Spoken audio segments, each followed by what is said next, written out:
Hello, I'm Brent Shiratori, and this is Aidia Marketing. If you're interested in learning how to develop solid, actionable strategies that will get you real results for your marketing, this video is for you.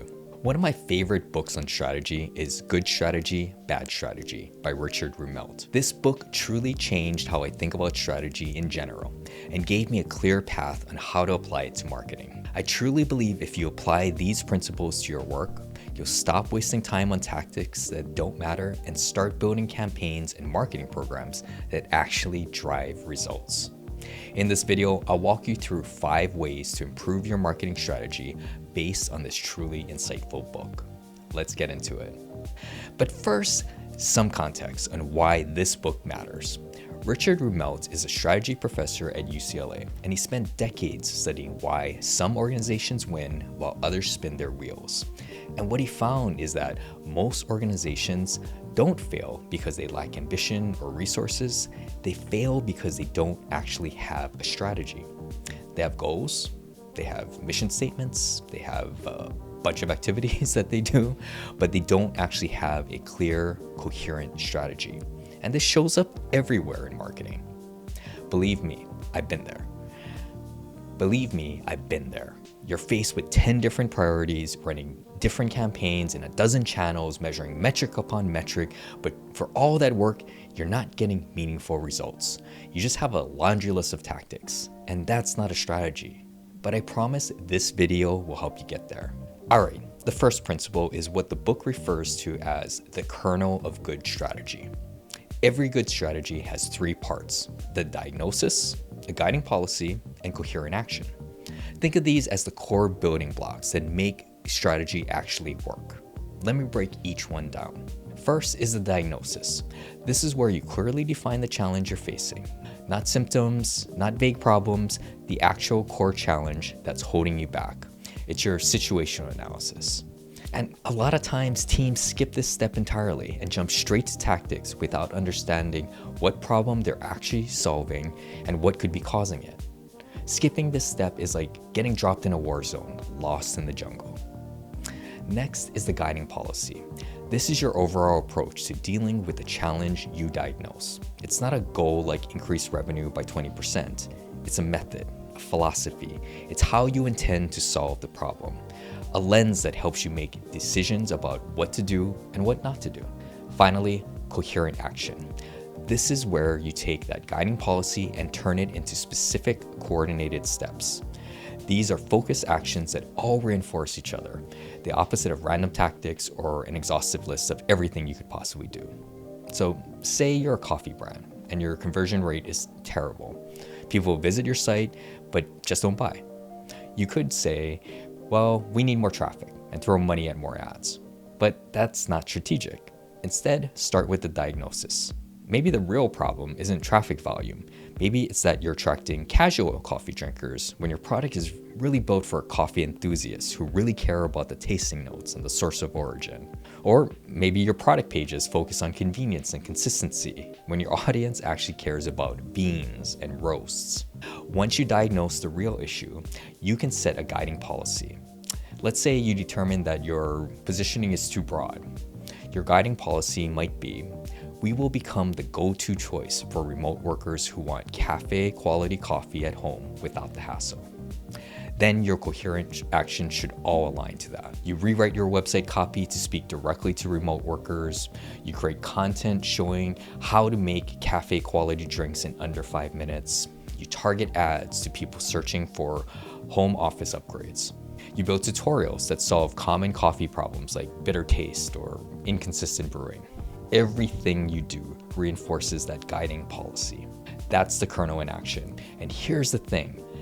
This clarity makes every decision easier. When someone suggests a new tactic or campaign idea, you can ask, does this support our guiding policy? Does it help us own this category with this audience? If not, you say no. Nike does this incredibly well. Their diagnosis, athletes need inspiration to push through hard moments. Their guiding policy, if you have a body, you're an athlete. Their coherent actions, inspirational advertising, partnerships with athletes at every level, retail experiences that make you feel like an athlete. Everything connects back to that guiding policy. So that's principle 1. Diagnosis, guiding policy, coherent action. Write those down because you're going to use them. The second principle is that bad strategy is fluff.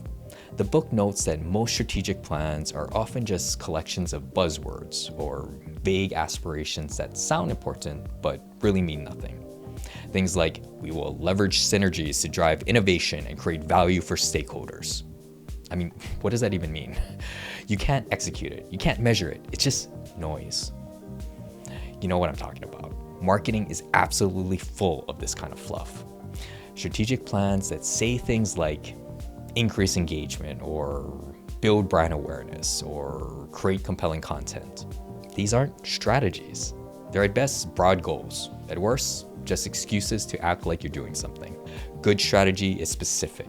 It tells you who you're targeting, what you're offering them, and why they should care. It tells you what you're going to do and what you're not going to do. Let me give you an example. Let's say a boutique hotel comes to you and says their strategy is to increase awareness and drive bookings. Awesome. Everyone wants awareness and more bookings. That's not a strategy. Now compare that to this. We're going to become the go-to choice for eco-conscious travelers visiting Hawaii by actually re-engineering all of our sustainability practices to make a significant and measurable impact to the environment. We're going to partner and support local conservation groups, putting our money where our mouth is, and create content that educates guests about what they can do to help protect our islands. See the difference? The second one is very specific. It tells you who the customer is, what makes you different, and how you're going to win. You can build a campaign around that. How you can build a whole brand around that. You can hire people who believe in that mission, and you can measure whether it's working. The fluff version gives you nothing to work with. So here's a test that you can run on your own strategy. Ask yourself, can you show it to someone outside your company and have them understand exactly what you're trying to do and how you're going to do it? If not, you're probably dealing with fluff. So cut the buzzwords, get specific, say what you mean. The third principle is focus and leverage. Good strategy concentrates energy on the most critical point of leverage. You don't spread your resources thin trying to do everything at once. You find the place where your efforts will have the biggest impact, and you put everything there. In marketing, this means stopping the madness of trying to be everywhere all the time. You don't need to be on every social platform, running every type of campaign, testing every new tactic. You need to figure out the 20% of activities that drive 80% of your results and double down on those.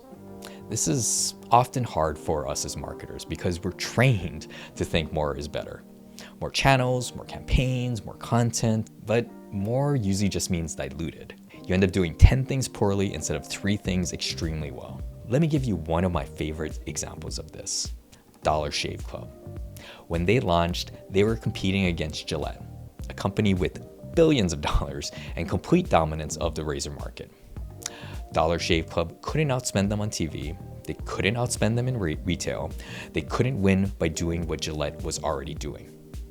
So they focused everything on one thing, a single YouTube video. They poured their resources into making it funny, relatable, and shareable. That video went viral, generated millions of views, and built the entire brand. Now that's leverage. They found that one place where they could win and they went all in. Now, I'm not saying you should bet everything on one video. The point is that Dollar Shave Club identified where they could create a disproportionate impact and they focused it all there instead of spreading themselves thin. So how do you apply this? Start by auditing everything you're doing right now. Every channel, every campaign, every piece of content. Then ask, what's actually working? What's driving real outcomes like revenue, qualified leads, or customer retention? You'll probably find that a small number of things are responsible for most of your results. Those are your leverage points. That's where you should be investing your time. More money, more attention. And here's the hard part. You have to say no to everything else.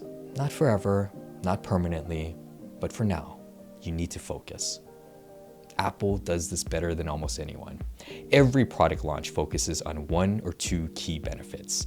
They don't just list 15 features, they pick the one or two things that matter most and they hammer that message until everyone understands it. That focus creates clarity, and clarity creates power. So that's principle 3. Find your leverage points and focus there. The fourth principle is that good strategy anticipates competitors and change. Strategy isn't static. The market is always moving. Customer preferences shift, new competitors enter, technology changes the game, and if you're just reacting to these changes after they happen, you're always playing catch up. Great strategists look ahead. They monitor trends, they watch what competitors are doing, and they make moves before they're forced to. In marketing, this means you need to be paying attention to shifts in customer behavior and competitive positioning. You need to ask questions like, where are customers going next? What are they caring about that they didn't care about 6 months ago?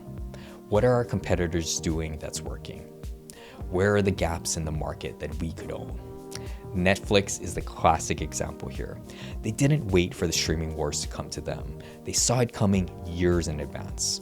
They knew that Disney, HBO, Apple, and everyone else would eventually launch their own platforms. So what did they do? They invested billions in original content. By the time Disney Plus and the other services launched, Netflix already owned the conversation around streaming. They had subscriber loyalty. They had a library of shows people couldn't get anywhere else. They had first mover advantage. Now that's anticipation. They didn't react to the competition. They prepared for it before it arrived. Now, the question is, how did they know to do this?